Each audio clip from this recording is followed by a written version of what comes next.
Videos देखने के लिए सब्सक्राइब करें जनसत्ता.com, बेल आइकन दबाकर पाएं लेटेस्ट नोटिफिकेशंस। नमस्कार, जनसत्ता में आपका स्वागत है। भारत में कोरोना वायरस की वैक्सीन को अप्रूवल का इंतजार है। जैसे ही वैक्सीन अप्रूव होगी वैसे ही बड़े पैमाने पर टीकाकरण का अभियान चलाया जाएगा। भारत सरकार अगले साल जुलाई तक 25 से 30 करोड़ लोगों को वैक्सीन देने की तैयारी कर रही है। सरकार के टीकाकरण कार्यक्रम के अनुसार देश में 4 ग्रुप में वैक्सीनेशन का काम होगा। कोविड वैक्सीन सबसे पहले फ्रंट लाइन हेल्थ वर्कर्स को दी जाएगी। इनमें डॉक्टर, नर्स, पैरामेडिक्स शामिल होंगे। दूसरा ग्रुप फ्रंट लाइन वर्कर्स का है। इनमें सेना, पुलिस, नगर निगम और जरूरी सेवाओं के लोग होंगे। तीसरा ग्रुप 50 साल से ज्यादा उम्र वाले लोगों का है। चौथे ग्रुप में ऐसे लोग होंगे जिनकी उम्र तो 50 साल से कम है, लेकिन उन्हें डायबिटीज, हाइपरटेंशन जैसी अन्य बीमारियां हैं। सरकार 19.5% आबादी वाले 50 प्लस उम्र के लोगों को वैक्सीन देने की तैयारी कर रही है। 50 से कम उम्र वाले एज ग्रुप में 1 करोड़ हेल्थ स्टाफ और 4 करोड़ डायबिटिक्स के अलावा 26.5 करोड़ लोग और होंगे। को मालूम होना चाहिए कि बूथों पर 100 प्रतिदिन 100 लोगों को हम डोज दे पाएंगे पहला, और उसमें पहला हमारा होगा कोविड वॉरियर्स, चिकित्सक, चिकित्सा कर्मी, स्वास्थ्य कर्मी और भी जो इससे जुड़े हुए लोग हैं, और दूसरा जो फ्रंट लाइन वर्कर है, चाहे वो पुलिस के जवान हो, कप्तान हो, सेना के लोग हों, ऐसे लोगों के लिए है। और फिर 60 से ऊपर वाले का अगर कोई बीमारी है, 50 से ऊपर वाले का भी अगर उसका होगा तो उसकी श्रेणी बनाई गई है। तो यानी कि वैक्सीन सबको मिलेगा। 130 करोड़ 35 करोड़ का ये देश है, तो हमें उसकी तैयारी भी करनी है और साथ साथ सबको वैक्सीन भी आवश्यकता अनुसार उनको देना भी है। मतलब ये है, जिन राज्यों में बुजुर्गों की आबादी ज्यादा है वहीं कोरोना वैक्सीन का वितरण ज्यादा होगा। उत्तर प्रदेश में केवल 15% आबादी ही 50 साल से ऊपर है, लेकिन वहां की जनसंख्या इतनी है कि उसे सबसे ज्यादा वैक्सीन सप्लाई होगी। इसके बाद सबसे ज्यादा 50 प्लस आबादी वाले राज्यों में महाराष्ट्र, पश्चिम बंगाल और बिहार का नंबर आता है। हालांकि केरल को सबसे ज्यादा वैक्सीन की जरूरत है।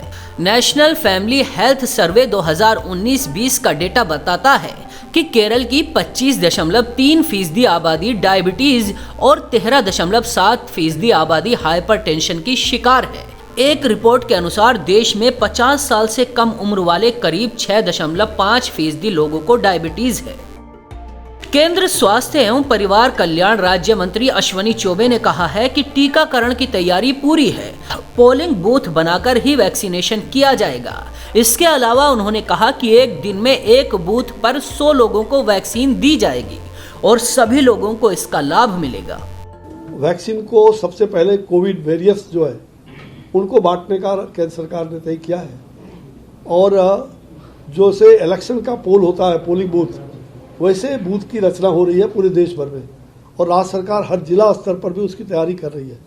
कल का जो वृत्त मिला है बिहार में, उसकी तैयारी बहुत बड़े पैमाने पर हो रहा है।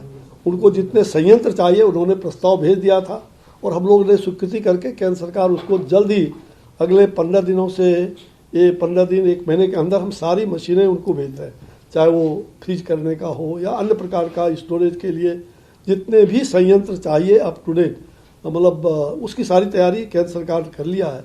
हम राज्यों को उसको भेजना शुरू कर रहे हैं, तो बिहार में भी प्रायोरिटी से उसको भेजने की तैयारी हो रही है।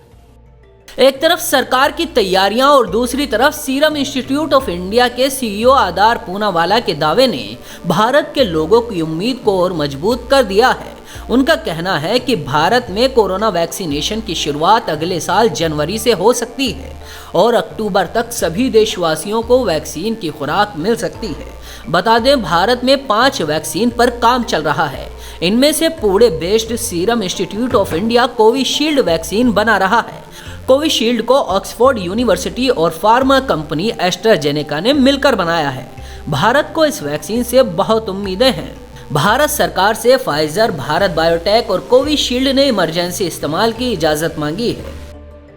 फाइजर वैक्सीन ने भारत में इमरजेंसी अप्रूवल मांगा है। फाइजर वैक्सीन की कीमत 1450 रुपये प्रति डोज के आसपास है। फाइजर ने कहा है अगर बड़े पैमाने पर डील होगी तो कीमत कम हो सकती है। स्वदेशी वैक्सीन कोवैक्सीन के लिए भारत बायोटेक ने भी इमरजेंसी अप्रूवल मांगा है। इस वैक्सीन का डोज 300-400 रुपए प्रति डोज रहने का अनुमान लगाया जा रहा है। सीरम इंस्टीट्यूट ऑफ इंडिया ने भारत में कोविशील्ड के लिए इमरजेंसी अप्रूवल मांगा है। सरकारी सूत्रों ने संकेत दिए हैं कि जल्द ही इस पर कोई फैसला हो सकता है। ये वैक्सीन सरकार को $3 यानी 225 रुपए से 250 रुपए में उपलब्ध कराई जाएगी। कोरोना महामारी के बीच देश में वैक्सीन के आने की आहट सुनाई दे रही है। देश में कोरोना के घटते मामलों के बीच अब वैक्सीन के वितरण की तैयारियां तेज हो गई हैं। करीब 1 साल तक कोरोना महामारी के संकट का सामना करने के बाद देशवासियों तक वैक्सीन पहुंचने वाली है। ऐसे में उम्मीद है कि देशवासियों को जल्द ही कोरोना महामारी से निजात मिल सकती है।